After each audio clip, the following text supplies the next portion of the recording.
transfers, just going to introduce another piece of information.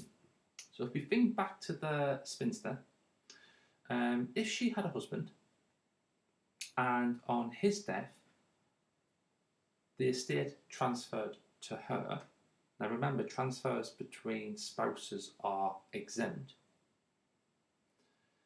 what that also means is the husband's inheritance nil rate of £325,000 hasn't been used. So that too would transfer to the wife.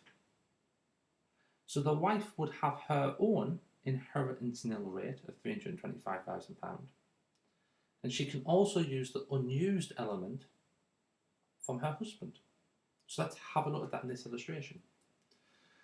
So this is identical to the spinster first illustration with the addition of this sentence. The spinster's husband sadly passed, with his whole estate passing to the spinster. So there's no gifts to anybody else. This is a straightforward transfer from the husband to the wife on the husband's death. This sounds so horrible speaking about death, but inheritance tax is something we need to cover.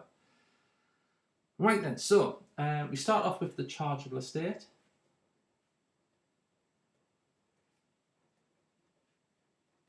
Which is the £1 million.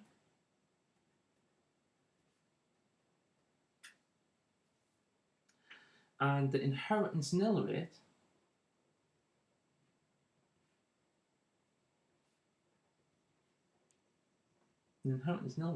is doubled. So we've got the spinster's own £325,000 plus the hubby's £325,000. So we can actually reduce that by 650,000.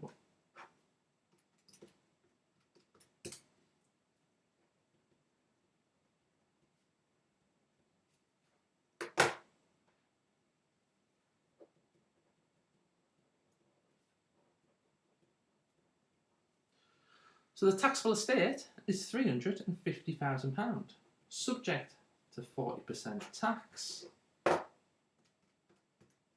140,000.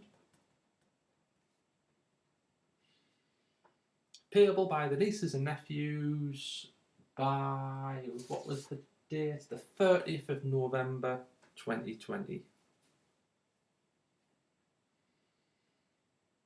So yeah, just something for you to be aware of, should this appear in the exam. Try and make sense of the scenario the best you can, and remember to factor in all of these little anomalies.